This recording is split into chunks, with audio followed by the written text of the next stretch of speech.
I patted him on the shoulder, and when he turned around, I hit him with everything I had. I struck from the soles of my boots, putting all 90 kilograms into it. I felt his nose crunch and blood flow, and when he raised his hands to his face, I punched him in the stomach, forcing a loud oof from him as he doubled over. Another blow to the side of his head, and he fell to the ground. I thought about kicking his ass half a dozen times, but then I thought, what the hell? He got the message. I turned to Darcy and said, "Looks like I broke his nose. Maybe you can kiss it better." And then I turned and walked away from the woman who wore my wedding ring and the man who was my best friend. It was Darcy's sister's birthday party, and it was held at Barney's roadside establishment. We pushed a few tables together, drank, and danced to the live music of the band, and everyone was having a great time. We had been there for just over 2 hours when something caught my attention. My girlfriend Darcy was dancing with my best friend Mark, and although this in itself wasn't new, what caught my eye was his hand sliding down her back and resting on her butt, and she didn't push it away or say anything to him. Then I noticed Mark's leg pressing against Darcy's leg, and again she did nothing. By that time, both of them had piqued my interest, and I moved to have a better view of them while pretending to talk to the others at the table. The music stopped, and it took them a few seconds to realize it and separate from each other.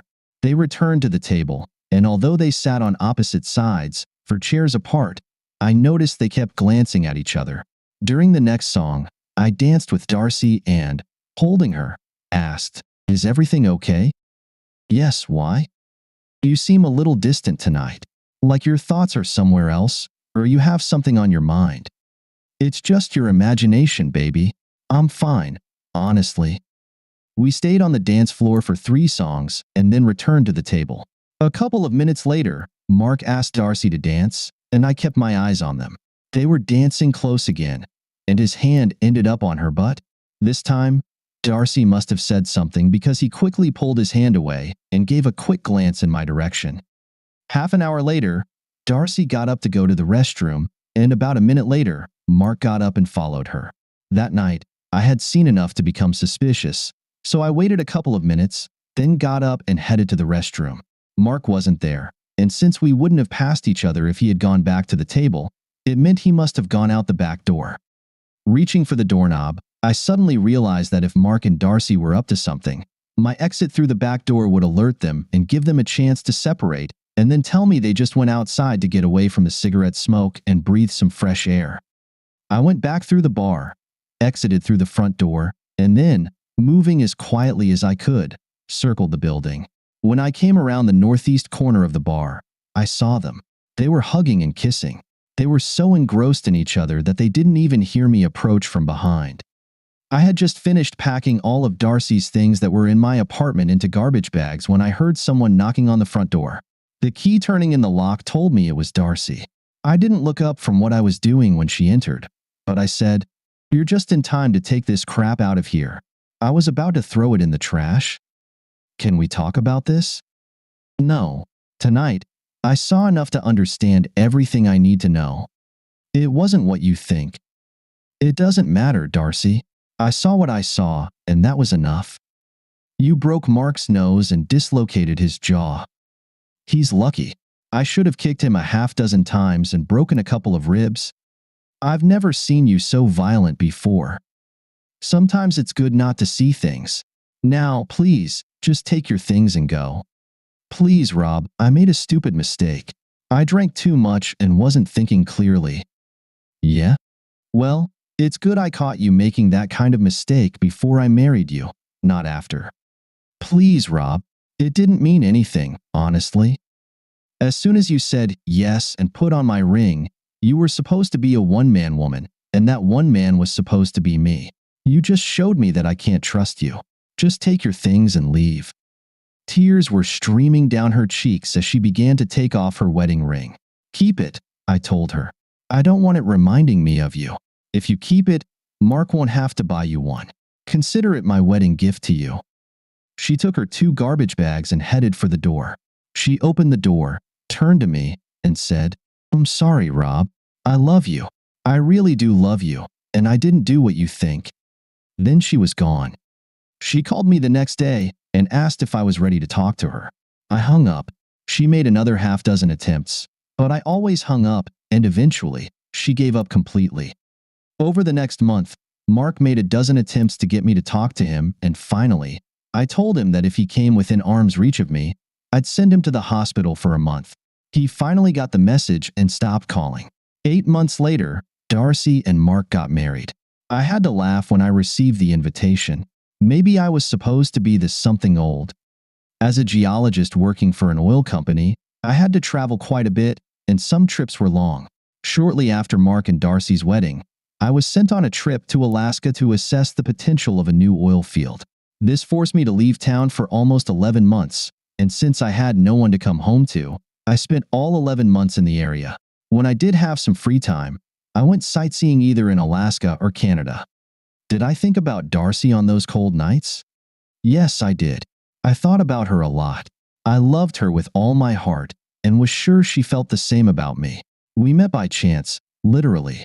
I wasn't paying as much attention to my driving as I should have been and backed into her car in a parking lot. She wasn't around, so I wrote my name and office address on a piece of paper and tucked it under her windshield wiper. 3 hours later, my receptionist called and said that a woman wanted to see me. She says you're expecting her. I checked my calendar and didn't see any appointments for that day, but I didn't have anything pressing, so I told Fran to send the woman to my office. 2 minutes later, the door to my office opened, and the most beautiful woman I had ever seen walked in. If there is such a thing as love at first sight, that's what happened to me right then. Mr. Allison? I'm Darcy Miller, and I'm here to accept your offer. My offer? I'm afraid I don't understand. Oh? Wasn't that an invitation to dinner you left under my windshield wiper? Although I do think backing into my car is a bit of an extreme way to meet me. Invitation to dinner? I suppose it was probably just a way for you to give me your insurance information, but I saw the look on your face when I walked in, so I decided to treat it as an invitation to dinner. It was all too fast for a guy like me, but I wasn't completely out of my depth, so I finally managed to pull myself together enough to say, "Are you free tonight?" She was free, and 3 days later, when I was walking her to her door after our date, she kissed me so hard my knees buckled. Then she grabbed me by the tie and pulled me into her apartment. "I don't know if you felt the same thing I did when I walked into your office," she said. "But the look on your face suggested you might have, and I don't want to wait another dozen dates while you try to work up the nerve to get me into bed." We lay there, holding each other and basking in the warm afterglow of amazing lovemaking, and I asked, "What size ring do you wear?" "My ring size? Why do you want to know?" "I want to buy your engagement ring in the morning, and I need to know the size." "Are you proposing to me?" "Hey, you're the one who didn't believe in wasting time. I'm just following your lead." 5.5. We set a date, but before it arrived, there was that night at Barney's. It was only after I got home that I learned Mark and Darcy's marriage didn't last very long. It turns out Mark had a hidden side that no one knew about. He was abusive. After he sent Darcy to the emergency room for the 5th time, she decided she'd had enough and hit him over the head with a cast iron skillet. While he was in the hospital with a fractured cheekbone, she moved out and filed for divorce. I found all this out when I was having dinner with my cousin Richard and his wife Dee. "Are you going to call her?" Dee asked. "For heaven's sake, no. Why would you even ask that?" "Because, in a way, you're responsible for what happened between them." "How the hell could that be? I wasn't even here for 11 months. I left town before they even got back from their honeymoon. Every fight they had was about you." "Come on, Dee. They both disappeared from my life a good 8 months before I went to Alaska. How on earth could I be part of their problems?" "Mark is a loser, Rob. Either you didn't notice it or you accepted it because he was your best friend since 3rd grade, but he's a loser. He can't hold down a job, and he can't do anything right. Every time he came home after being fired or quitting or screwing something up, Darcy would shake her head in disgust and say something like, 'And because of you, I lost Rob.' The last time he sent her to the emergency room, they were at the Elks Club, and he had just lost another job. It's unclear whether he quit or was fired, but he was whining about the foreman having it out for him, and Darcy told him to stop whining like a child and to be a man for a change. Mark made a smart remark that she wouldn't recognize a man even if someone bit her in the ass, and she said, "That's where you're wrong. I once had a real man, and I blew it." Bringing up Rob again? On his worst day, he was 5 times better than you could ever be on your best day. "You crap." Mark yelled and hit her from behind so hard that she fell back against a chair and hit her head on the edge of the next table. It knocked her out, and she was rushed to the hospital.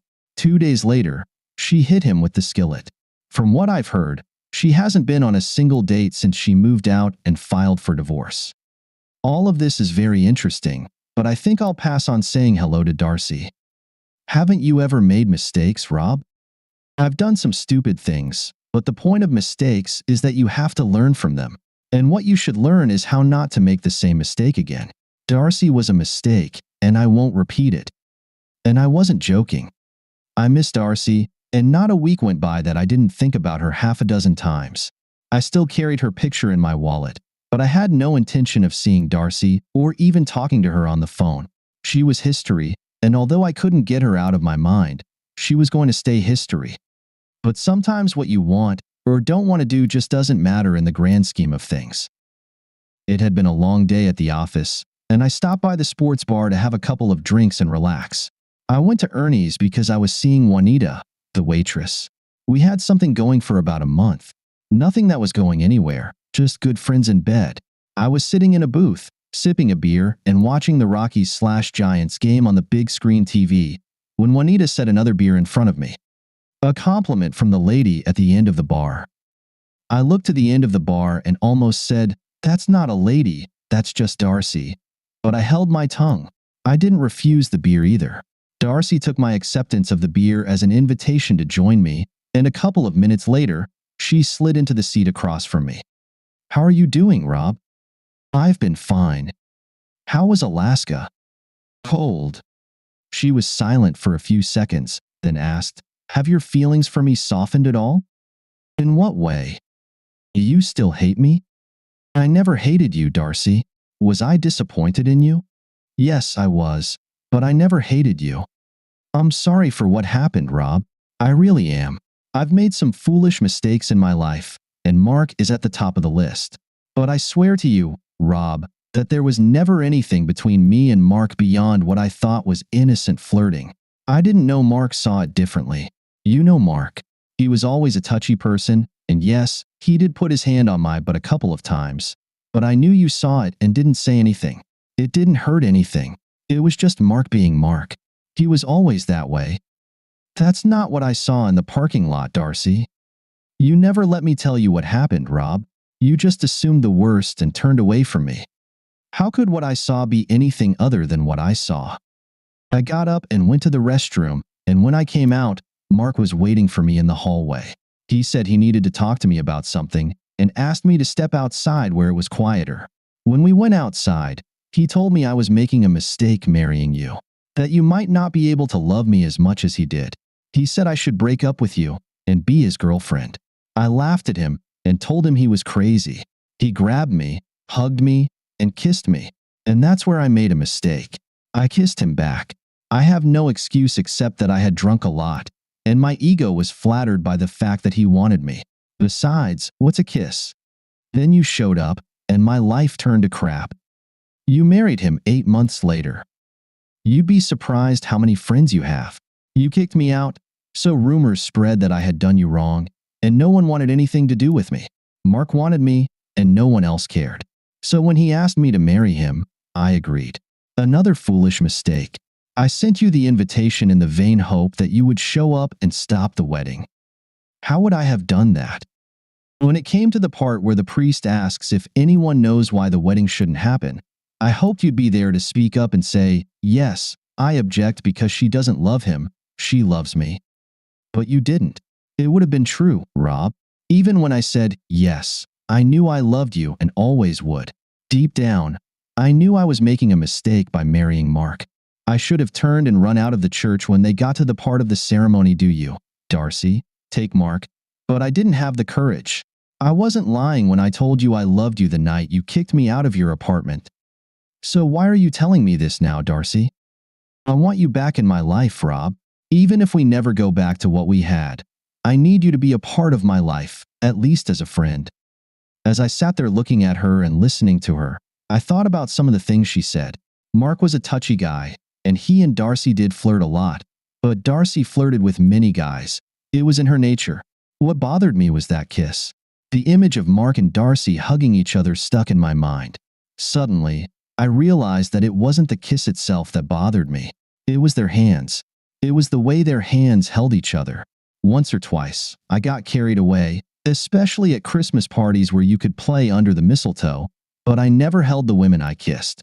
I never held them the way Darcy and Mark held each other. On the other hand, was I making too much of it? Was I really sure of what I saw? I was angry and furious. In my anger, did I see more in it than there really was? Could it all have happened the way Darcy claimed? Darcy sat and waited for me to say something, but what could I say? I knew that I still loved her. I knew that I missed her. But the question was whether I dared to take the risk. That kiss and those hugs would always be with me. The only thing I knew for sure was that I didn't know what to do. So I chose the easiest way out. You've given me a lot to think about, and although I'm not sure I'll ever be able to accept your version of what happened, I'll think about it.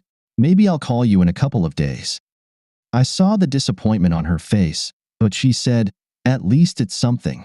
It's more than I had when I came here tonight and saw you sitting here. My cell number is still the same. Feel free to call me anytime, day or night. I'm serious, Rob. I still love you and really want you back in my life." She stood up and left me sitting there, watching her walk away. I was waiting for Juanita to get off work and driving her home when she said, "Do I need to start looking for a new sex buddy?" "Why do you ask?" "I saw the way you looked at that woman who joined you in your booth. Moreover, I saw the way she looked at you. She's just someone I used to know." "Bullshit, Rob. There was something strong going on between you two, and it was obvious to anyone who can read the signs. Be honest, honey, how much time do I have?" "I'm not going anywhere." She paused and just looked at me for a moment, then said, "Yeah, you are, honey. You just don't know it yet." She slid over next to me, unzipped my pants, saying, "But you'll still be mine for a while." Once inside her apartment, she quickly undressed and said, "Hurry up, honey. I want as much time with you as I can get before you leave." "Stop saying that. I'm not going anywhere," I replied, wondering why she was so certain of my departure.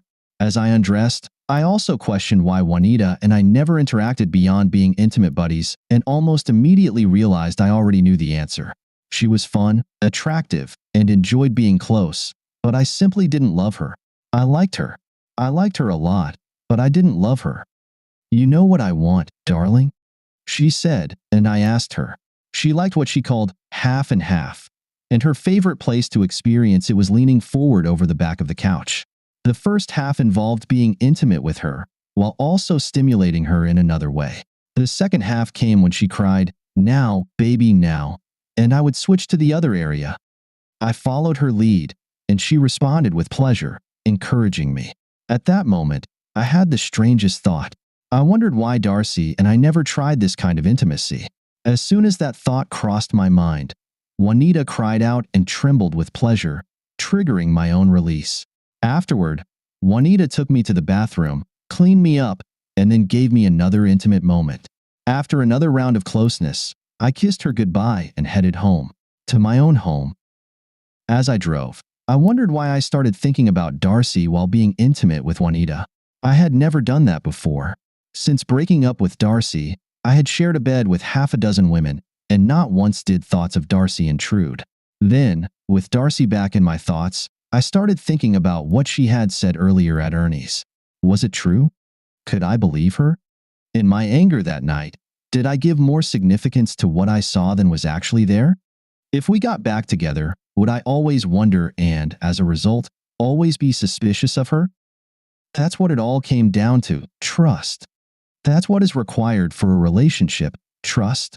A relationship couldn't work if every time you were apart, you wondered what the other person might be doing. It wouldn't work if every time your partner came home late, you questioned where she had been and what she had done. It couldn't work if the other person called to cancel a date, leaving you to wonder what they were doing instead and possibly with whom. This question loomed before me as I thought about Darcy and what she had told me. Could I trust her? Even as I asked myself this question, I knew there was only one way to find out. I slept my usual exhausted sleep, as I always did after an evening with Juanita.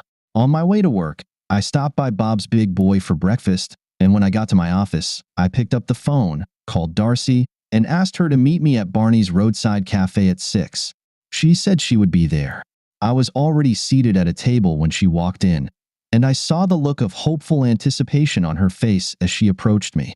As soon as she sat down, I got straight to the point. So, what do you want, Darcy? To meet up from time to time? That would be great, Rob, but you know what I want. I want you back in my bed, where you belong. No commitments. Dinner and dancing would be nice, but the main thing is I want you back in my bed.